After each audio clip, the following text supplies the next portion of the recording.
लेकिन मनु महाराज उनके पर बाबा ने आकर के ध्रुव जी महाराज को समझाया। ध्रुव जी महाराज ने अपने राज्य शासन का बड़ा ही सुंदर ढंग से उपयोग किया, प्रजा को सुखी रखा। धीरे धीरे ध्रुव जी महाराज का जब समय आया तो ध्रुव जी महाराज को भगवान की पार्षद लेने के लिए आए।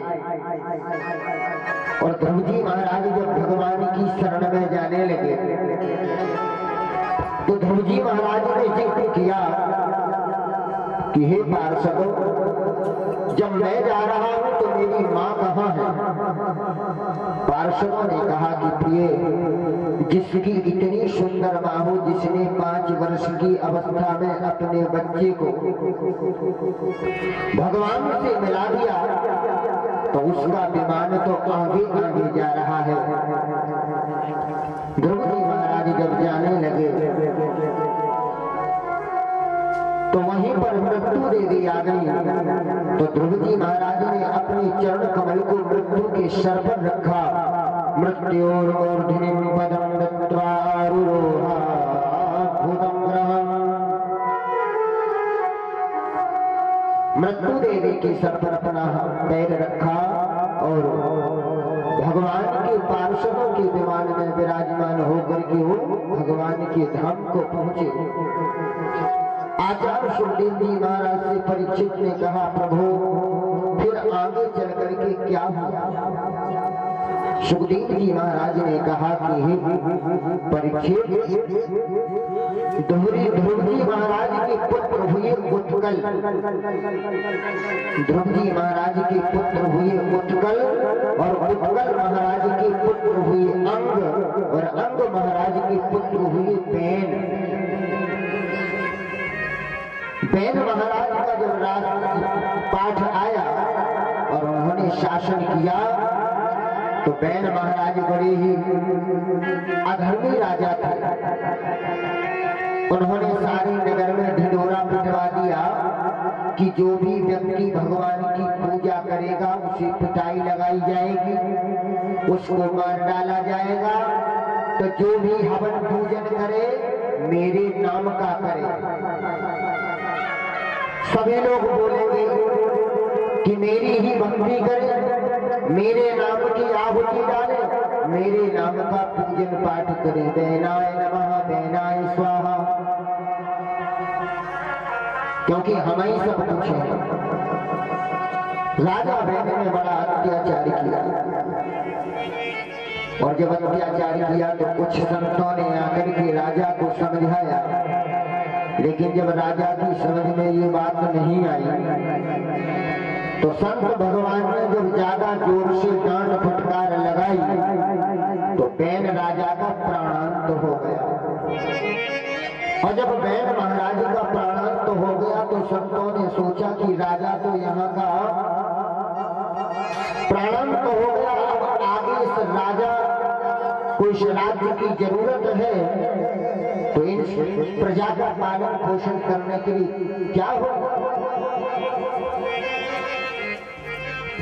तो संत भगवान ने बेन महाराज के शरीर का मंथन किया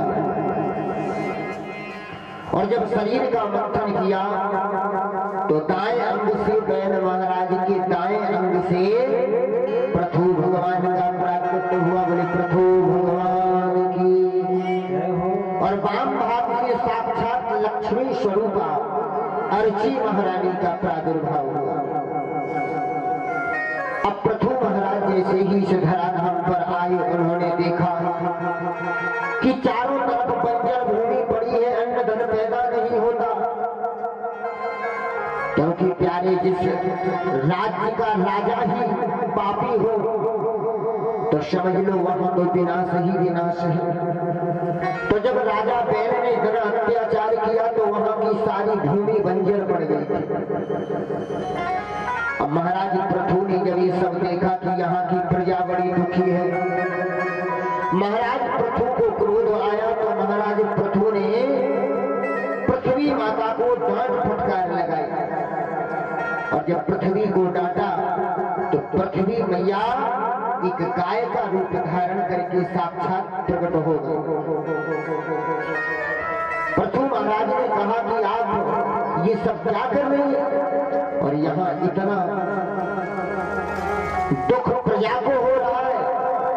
तो गौ माता ने हाथ जोड़ करके करवत प्रार्थना करी कि हे महाराज, आपके पहले जो राजा थे उन्होंने बड़ा पाप किया, अत्याचार किया और उस पाप का हम भार सहन न कर सके, इसलिए मुझे सब करना पड़ा।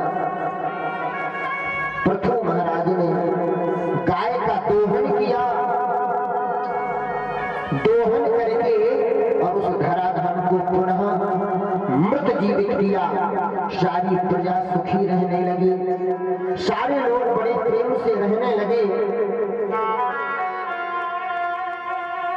सभी लोग आनंद मगन रहने लगे। तो पृथु महाराज ने बहुत यज्ञ किए। पृथु महाराज ने जब बहुत यज्ञ किए तो यज्ञ करते गए पृथु महाराज ने 99वां यज्ञ किया। और जब 99वां यज्ञ किया तो उस यज्ञ से प्रसन्न होकर के मेरे नर नारायण प्रभु यज्ञ मंडप में प्रकट हुए। बोले नर नारायण भगवान की। जब नर नारायण प्रभु मेरे प्रकट हुए तो उन्होंने पृथु से कहा कि पृथु मांग लो, तुम्हें क्या चाहिए, आप हमसे मांग सकते हैं वरदान में कि आपको क्या चाहिए। तो पृथु महाराज ने कहा प्रभु हमें आपसे कुछ मांगने की आवश्यकता नहीं, अगर आप मुझे देना ही चाहते हैं तो केवल इतनी कृपा कर दें कि मेरे कानों की शक्ति 10,000 कानों के समान हो जाए कि आपकी कथा जहां हो तो मेरे कर्णों तक आपकी ये कथा पहुंच जाए। भगवान ने पृथु महाराज को आशीर्वाद दिया। ना कामयेनाद नकर्महं क्वचित् यत्रदाय सुवाचरणाम्बुजाशवः। भगवान ने कहा पृथु मैं तुम्हारी इस यज्ञ अनुष्ठान से बड़ा प्रसन्न हूँ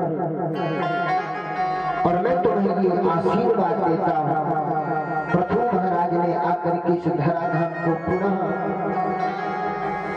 फिर से संचालित किया, सारी प्रजा सुखी रहने लगी। और इन्हीं पृथु महाराज के वंश में आगे चल करके एक पुत्र हुए जिनका नाम हुआ अंतर्ध्यान। अंतर्ध्यान के बेटा का नाम हुआ हविर्धान, हविर्धान के पुत्र का नाम हुआ प्राचीन वरही। जो प्राचीन वरही राजा हुए इन्होंने इतने यज्ञ किए कि जितने आसमान में तारे भी नहीं होते उससे भी ज्यादा यज्ञ कर दिए। लेकिन संस्कृत भाषा को समझ नहीं पाया और अर्थ का अनर्थ कर बैठे। यज्ञ तो किए लेकिन अर्थ का अनर्थ कर बैठे। पुस्तक में पढ़ लिया यज्ञोपरांते पशून आलभेद, तो इन्होंने उसका सही अर्थ न लगा करके अर्थ लगाया कि जब भी यज्ञ करें, यज्ञ करने के बाद एक पशु का बलिदान देना चाहिए। तो इन्होंने जितनी भी यज्ञ की उतने पशुओं को मार डाला, क्योंकि संस्कृत जो भाषा है उसको समझना सबके वश की बात नहीं है। संस्कृत की भाषा जो होती है ना वो ऊपर से बड़ी कठोर होती है और जब कोई समझाने वाला समझाए तो बड़ी कोमल होती है। संस्कृत भाषा नारियल फोड़न में कठिना, जैसे एक नारियल होता है ऐसे होती है। और गरीब फूर बाहर घरी जो चाहे सो खाए, और उसको जब हिंदी अनुवाद में समझा देते हैं तो फिर कोई भी समझ जाता है। और आलभेद का मतलब होता है छूना, स्पर्श करना, लेकिन इन्होंने अर्थ का अनर्थ कर दिया। और जब अर्थ का अनर्थ कर दिया तो एक दिन नारद जी महाराज के यज्ञ मंडप में पधारे। प्राचीन बरही ने उनको प्रणाम किया। देवर्षि नारद ने आशीर्वाद भी दिया, लेकिन देवर्षि नारद ने कहा कि हे राजन, आसमान में देखो। और जब प्राचीन बरही ने आसमान की ओर देखा तो वहां हजारों करोड़ों पशु बिलख रहे। प्राचीन बरही ने कहा, नारद ये क्या है? नारद ने कहा कि तुमने जितने भी यज्ञ किए अर्थ का अनर्थ कर डाला, इन पशुओं का बलिदान दे दिया, इसलिए ये पशु आकाश मंडल में तड़प रहे हैं, इनको मुक्ति नहीं मिली है। प्राचीन बरही चरणों में गिर पड़ा। देवर्षि नारद ने प्राचीन बरही को सारी सुंदर कथा सुनाई और समझाया कि अरे तुमने जो गलती कर दी है इसका परिणाम तुम्हें भोगना पड़ेगा, और ये तुमने जो भी किया है ये गलत किया है। क्योंकि इस संसार में कोई भी जीव हो उसके अंदर भगवान का वास रहता है, और हम उसकी बलि दे रहे हैं, कितनी कष्ट की बात है। देवर्षि नारद ने समझाया, ईश्वर अंश जीव अविनाशी, ईश्वर अंश जीव अविनाशी, अमल सहज सुखरासी,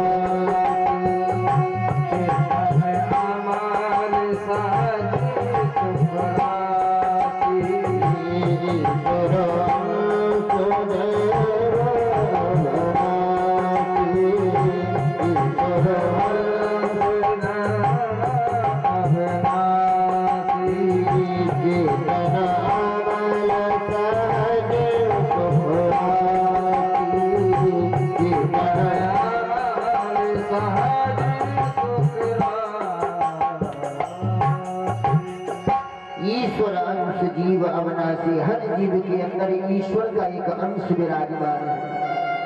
और हम जब कोई पाप कर्म कर देते हैं तो उसका परिणाम हमें भोगना पड़ेगा।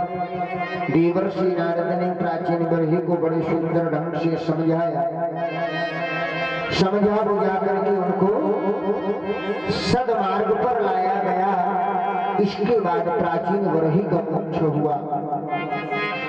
परीक्षित ने कहा, प्रभु आप कृपा करके मुझे बताएं कि आपने जो अभी बताया था कि उत्तानपाद और प्रियव्रत जो दो भाई थे, तो इसमें प्रियव्रत महाराज जो थे तो इनका आगे क्या हुआ? सुखदेव जी ने कहा, अरे परीक्षित, तुम जैसा कोई कथा सुनने वाला हो कि जो प्रश्न पर प्रश्न पूछता ही रहता है। आचार्य सुखदेव जी ने कहा कि हे राजन परीक्षित, प्रिय व्रत जो थे, तो प्रिय व्रत का मतलब है जिसने अपने जीवन में अच्छा कर्म करने का दृढ़ संकल्प लिया हो, उसी का नाम है प्रिय व्रत।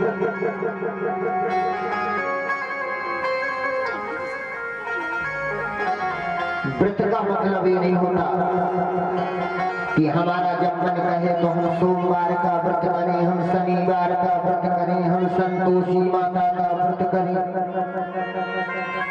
हम हनुमान जी महाराज का मंगलवार का व्रत करें, हम एकादशी का व्रत करें। व्रत का मतलब है हमारे जीवन में सुंदर कर्म करने का दृढ़ संकल्प। अब आपने व्रत करने का संकल्प ले लिया कि हम तो व्रत करेंगे। अब व्रत आप कर रहे हैं, लेकिन आपके मन में कपट रूपी एक शत्रु बैठा हुआ है, तो वो व्रत आपका सफल होने वाला नहीं।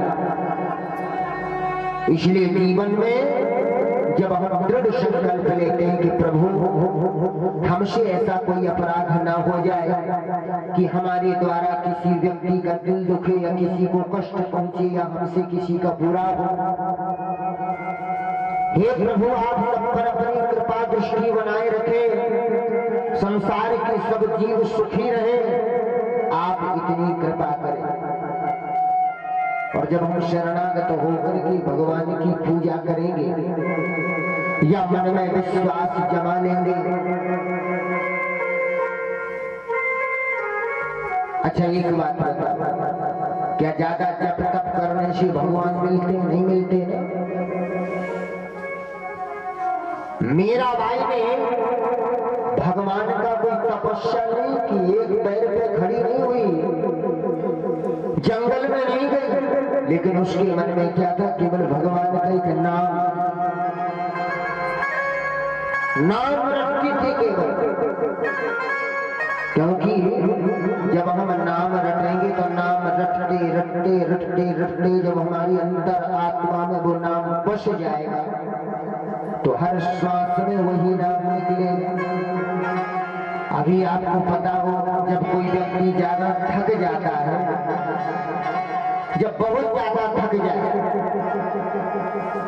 उसको जब शरीर में दर्द होता तो कैसे कहता? अरे राम। जब उसको दर्द पीड़ा होती है तो उसके मुंह से निकलता है। ऐसे ही जब शरीर रूपी आत्मा में जो परमात्मा बैठा हुआ है और जब निरंतर आप जप करते रहेंगे, भगवान का नाम लेते रहेंगे, तो वो आपके अंतर आत्मा में प्रकट हो जाएगा। जब प्रकट हो जाएगा तो उसकी अनुभूति आपको हो जाएगी। प्रिय व्रत महाराज ने अपने जीवन में ये ठान लिया कि हम इस संसार में अंधकार को नहीं रहने देंगे।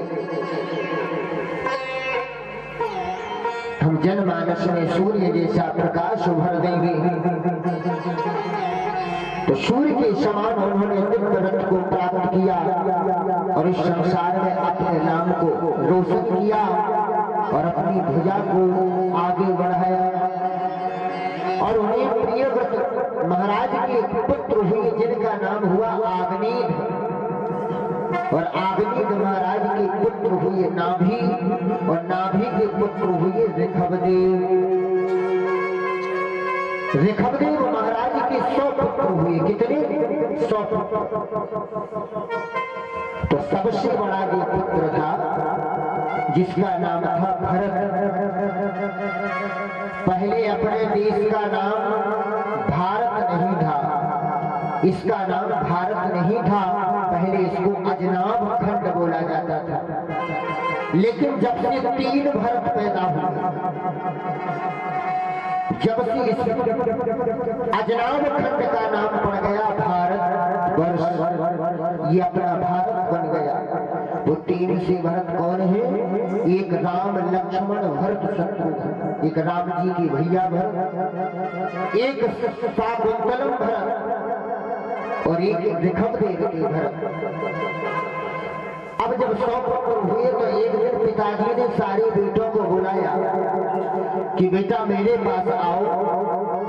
तो सारे पुत्र पिताजी के पास गए। पिताजी ने कहा बेटा देखो, भगवान की सेवा करो, भगवान का भजन करो, अगर ये सब करोगे तो तुम्हारा सब कुछ अच्छा होगा। कहा ठीक है। सारे पुत्र चले गए। भरत जी ने सोचा चलो हम कुछ ना कुछ करेंगे भगवान का भजन। तो भरत जी महाराज ने क्या किया? जंगल में चले गए और जंगल में जाकर के भगवान का भजन करना प्रारंभ कर दिया। एक वृक्ष के नीचे बैठे और भगवान का नाम लेते रहे। धीरे धीरे धीरे धीरे समय आया तो एक दिन क्या हुआ? भरत जी महाराज भजन कर रहे थे तो जहां भजन कर रहे थे उन्हीं के सामने एक नदी पड़ती थी और एक मृग शावक हिरण जो गर्भवती था, सिंह ने दहाड़ लगाई और वो हिरण डर के मारे नदी में कूद गया तो दहाड़ के मारे उसके गर्भ में जो बच्चा था वो नीचे गिर गया। भरत जी महाराज इस सारे दृश्य को देख रहे थे तो उनको बड़ा दुख हुआ, तो दौड़ करके गए और जाकर के उस हिरण के बच्चे को बचा लिया, उसको ले आया और ले आकर के अपने पास में रखा, उसको सहलाया, खिलाया पिलाया। अब उस हिरण को जब पास में लाए और उसको खिलाने पिलाने लगे तो भरत जी महाराज दिन में 24 घंटे में 22 घंटे भोजन करते थे, लेकिन जब से वो हिरण का बच्चा इनके पास आया तो भजन कमने लगा, भजन कम होने लगा। तो 20 घंटे हुआ, फिर 18 हुआ, फिर 15 हुआ, फिर 10 हुआ, फिर 10 से 5 हुआ, 5 से 2 और 2 से 1, और एक समय वो आया कि सारा भजन पूजा पाठ बंद। वो उस हिरण के बच्चे से इतना प्रेम करने लगे कि अगर वो हिरण का बच्चा कहीं खेलने कूदने चला जाए और थोड़ी देर लेट हो जाए तो उसको ढूंढने लगे कि कहाँ चला गया। प्यारे, ये पशु पक्षी, ये संसार के लोग, इनको ज्यादा अच्छा एक बात बताओ, कई लोग सोचते हैं कि हम मरने के बाद हम जो हैं हम वो ही बनेंगे, ऐसा ही होता है। जैसे कोई सोचे कि हम आदमी हैं और हम मरेंगे तो हम आदमी ही बनेंगे, ऐसा ही होता है कि नहीं? आए भैया बोल दूं करे कची।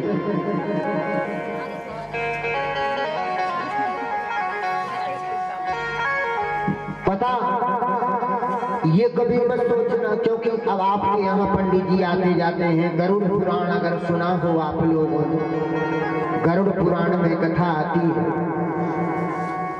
कि जब गरुड़ पुराण सुनाया जाता है, व्यक्ति का अंतिम समय आता है, उस समय उसके पास में कुत्ता, बिल्ली, घर में तोता जैसी जो पालने वाली चीजें हैं, ये नहीं होना चाहिए।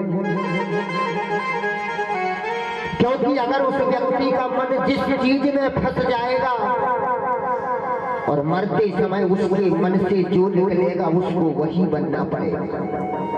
अंते यामती सागति, अंत में जो सोचोगे वही बनोगे। अगर किसी व्यक्ति का प्रेम अपने पुत्र में है और अगर वो मर गया, पुत्र को याद करते हुए, तो मरने के बाद वो पुरुष ही बनेगा। और अगर उसका मन अपने घर के कुत्ते में है तो फिर कुत्ता ही बनेगा।